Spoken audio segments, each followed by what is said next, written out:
नमस्कार. लहानपणी खेळताना आपण कितीतरी वेळा पडलो असू. आई म्हणायची, काही नाही झालं रे, आता रक्त थांबेल आणि जखम भरेल. आणि खरंच थोड्याच वेळात रक्त थांबायचं. पण प्रत्येकाच्या नशिबात हे रक्त थांबणं इतकं सोपं नसतं. काही लोकांसाठी हा एक छोटासा ओरखडा किंवा साधी ठेच देखील न थांबणाऱ्या रक्तस्रावाचं कारण बनू शकतं. यालाच म्हणतात हिमोफिलिया. हा आजार असलेल्या व्यक्तींच्या शरीरात रक्त गोठण्यासाठी लागणारे फॅक्टर्स कमी असतात. त्यामुळं बाहेरील असलेल्या साध्या जखमांपेक्षाही शरीराच्या आत सांध्यांमध्ये होणारा रक्तस्राव त्यांना असह्य वेदना देतो. पण श्रोते हो, हिमोफिलिया सोबतही एक सामान्य आयुष्य जगता येतं. फक्त गरज आहे थोड्या काळजीची आणि योग्य उपचारांची. जखम झाल्यास तिथं लगेच बर्फ लावा आणि तो भाग थोडा उंचावर ठेवा, ज्यामुळं रक्तस्राव नियंत्रणात येईल. व्यायामाची साथ. पोहणे किंवा चालणे यासारख्या व्यायामांमुळे स्नायू मजबूत होतात आणि सांध्यांच्या जखमा कमी होतात.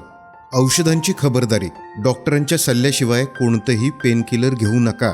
श्रोते हो, आणखी एक अत्यंत महत्त्वाचा विषय ज्यावर आपण उघडपणे खरंच बोलायला हवं, तो म्हणजे लग्नापूर्वीचं समुपदेशन.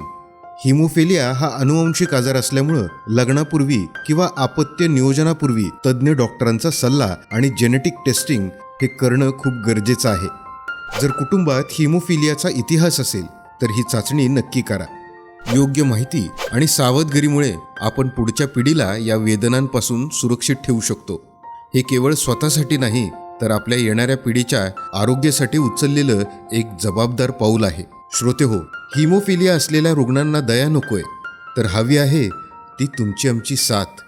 या 17 एप्रिलला जागतिक हिमोफिलिया दिनानिमित्त आपण संकल्प करूया, या आजाराबद्दल जाणून घेऊया आणि त्या रुग्णांच्या आयुष्यातील वेदना कमी करण्यासाठी एक पाऊल उचलूया. आरोग्याशी जोडलेली अशीच खरी आणि महत्त्वाची माहिती सोप्या भाषेत मिळवण्यासाठी पाहत रहा हेल्थ गुरु आय केअर, कारण तुमची जागरूकता हेच आमचं यश. जागतिक हिमोफिलिया दिन. सर्वांसाठी उपचार, सर्वांची साथ.